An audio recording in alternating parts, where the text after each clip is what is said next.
E agora vamos ver uma reportagem especial. As estradas do Brasil.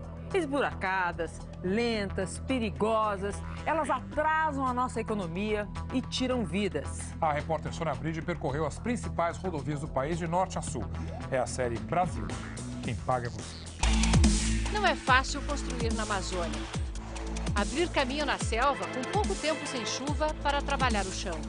Mas demorar 40 anos e ainda ter a estrada assim? Estamos no norte do Brasil, na BR-163, uma espinha dorsal passando pelo centro do país, do Pará até o Rio Grande do Sul. De Santarém até a divisa com o Mato Grosso, são 980 quilômetros, 460 ainda em estrada de chão. É muito chão, né? Que velocidade o senhor pega aí no chão?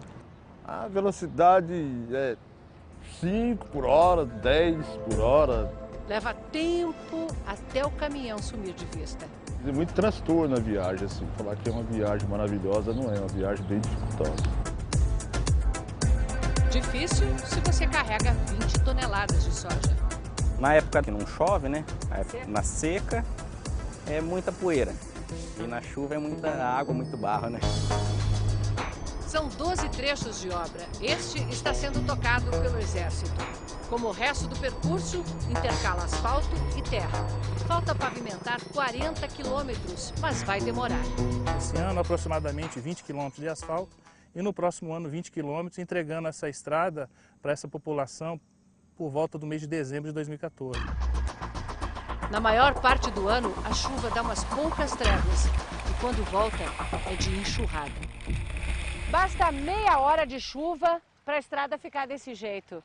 E essa água toda, além de provocar erosão e encher a estrada de buracos, faz do trabalho de construção aqui na Amazônia um grande desafio. Há pontes prontas, mas sem o aterro nas cabeceiras. Na última estação de seca, os militares entregaram as mais urgentes, como a ponte da enxurrada. Num trecho de 112 quilômetros entre Itaituba e Rurópolis, no Pará, a 163 se funde com a Transamazônica. Essa estrada, que foi aberta no começo dos anos 70 do século passado pelos militares e que só agora, 40 anos depois, tem sinais de que o asfalto finalmente vai chegar. O atraso vem de longe. Só em 2009 as obras foram reiniciadas, mas a empreiteira responsável por esse trecho faliu. Deixou as pontes novinhas e o povo usando as de madeira.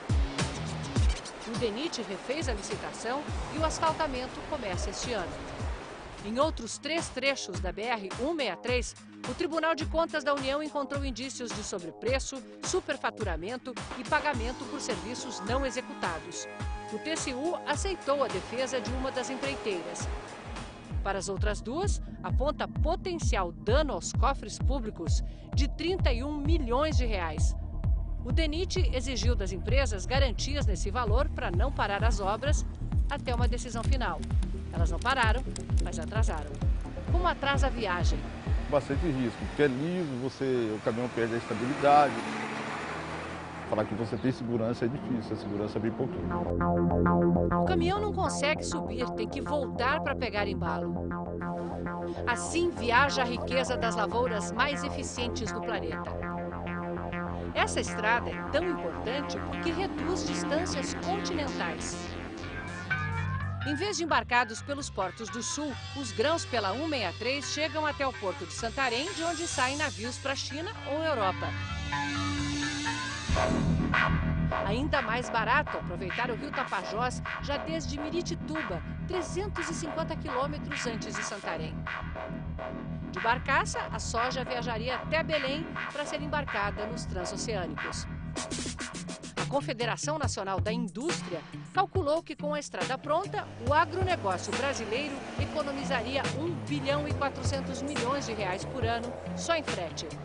Ou seja, a obra se paga em pouco mais de um ano. Nós poderemos liberar os portos de Paranaguá, Santos, que são portos para a manufatura. Os nossos custos serão melhores na medida em que eu desloque o produto da agricultura para o norte do país. A previsão hoje é que o asfalto fique pronto no fim do ano que vem. Do norte norte para o sul do Brasil, na BR-101, a principal rodovia do país que acompanha milhares de quilômetros do litoral. Em Santa Catarina não é só o acesso de turistas para as belas praias. Escoa a produção gaúcha e liga o Brasil ao Mercosul. A estrada é antiga e sobrecarregada, mais do dobro da capacidade. A duplicação começou em 2006, mas empreiteiras não deram conta da obra, que foi relicitada. Passados 4 anos do prazo da entrega, ainda faltam as obras mais caras. A Federação das Indústrias de Santa Catarina calculou o prejuízo. Neste período de 2009 a 2012, deixaram de ser gerados na região cerca de 33 bilhões de reais. Há prejuízo impossível de contar. Mensurar uma vida, 2 vidas, no meu caso, 3 vidas, é muito difícil. Em frente ao posto de saúde que leva o nome da filha mais velha, encontramos Emilson de Carvalho. Diele, médica, faria hoje, domingo, 29 anos. Ela morreu na BR-101, no mesmo acidente que matou a irmã, Gislaine, de 23 anos, dentista, e a sogra de Emilson. Só a mulher dele sobreviveu. Minha esposa continua ainda doente, ela não tem condição de voltar ao trabalho. O acidente foi em outubro de 2010, quando a duplicação já deveria estar concluída. Mas a pista dupla voltava a ser simples e tinha água acumulada no desvio. A gente está processando tanto a empresa quanto o governo federal por esse descaso que ocorre com obras do governo.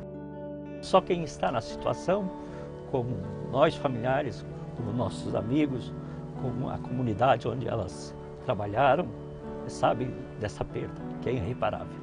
Não tem dinheiro que pague. Para terminar a duplicação, faltam 2 túneis. A obra mais cara é a Ponte da Laguna. O projeto foi polêmico. Venceu o mais caro, 642 milhões de reais. Uma ponte estaiada com jeito de cartão postal que protege o ecossistema da lagoa e permite a passagem de barcos. Mas o TCU apontou sobrepreço de 53 milhões de reais em custos de mão de obra e de compra de areia. O DENIT renegociou o preço da ponte com redução de 40 milhões de reais. O general Frache assumiu em 2011, depois que o antecessor foi demitido no processo conhecido como a faxina da presidente Dilma. O senhor encontrou muito problema de gestão? O problema era de gestão, não é problema técnico. Nós temos técnicos excelentes, faltava gestão. Um deles era a falta de programas de computador para engenharia. Isso aqui é uma grande aventura, né? É uma grande aventura. Eu não sei onde vai acabar. Que não se sabe onde vai terminar. Denúncias de desvio de dinheiro em obras derrubaram o então ministro dos Transportes, Alfredo Nascimento, do PR. Assumiu Paulo Passos, que este ano foi substituído por outro integrante do PR, o ex-governador da Bahia, César Borges. Indicação de Alfredo Nascimento, o ministro demitido por suspeita de corrupção. As estradas são o principal meio de transporte no Brasil, com quase 60% das cargas e 96% dos passageiros. Mas no ranking de qualidade de estradas em 144 países, estamos na posição 123. E o problema não é falta de dinheiro. O orçamento é uma ficção. E nós vemos que a distorção entre aquilo que está previsto e aquilo que efetivamente é realizado é enorme. Hoje nós temos um bom problema. Qual é? O governo tem recursos para gastar, nós temos uma economia crescendo e muitas vezes nós temos dificuldade para gastar a execução orçamentária por falta de projetos que não foram feitos lá atrás. No ano passado, o Ministério não conseguiu transformar em obras mais de 6 bilhões e meio de reais. Foram executados 62% do orçamento, a mesma média dos últimos 10 anos. O investimento em transportes no Brasil saltou de 1,5 bilhão em 2002 para 20 bilhões no ano passado. Mas ainda é muito pouco para dar conta do atraso. O governo quer investir 100 bilhões por ano em 6 anos. Para isso, é preciso buscar recursos também na iniciativa privada. O IPEA alerta para contratos mal formulados.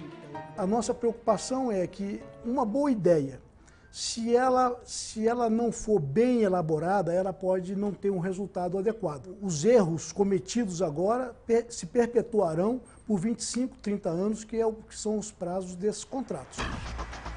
Veja o que acontece também na BR-101, parte já duplicada e administrada por uma empresa privada. Onde cruza a área urbana da Grande Florianópolis está o trecho mais perigoso em rodovias federais do Brasil. Nesses 47 quilômetros, em 16 meses, 248 pessoas morreram em acidentes. Uma a cada 2 dias. Para diminuir esses números vergonhosos, o governo fez um projeto.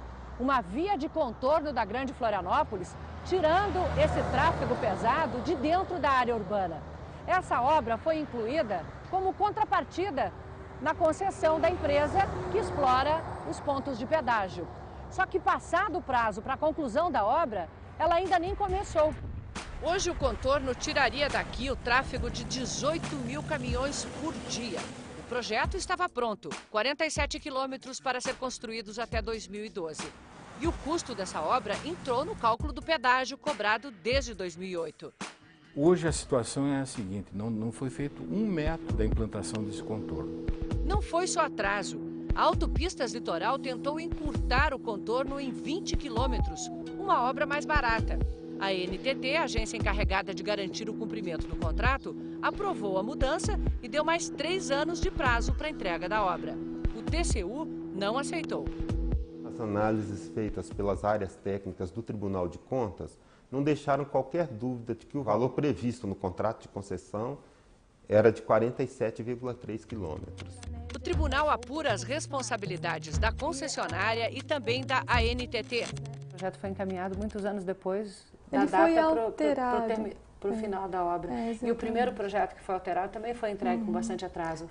A apuração da responsabilidade da concessionária por esses atrasos, ela está em análise. Houve uma demora de reação da ANTT. Olha, a ANTT me disse que multou a empresa, mas as multas não foram suficientes. Não resolveram o problema. As multas somam 20 milhões de reais. Que tipo de punição pode haver? A rescisão do contrato. Finalmente, este ano, a empresa foi forçada a voltar ao trajeto original. E só agora começa o processo de licenciamento no IBAMA. As cidades cresceram e um conjunto habitacional do Minha Casa Minha Vida foi feito bem no meio do caminho. Um novo desvio encarece a obra.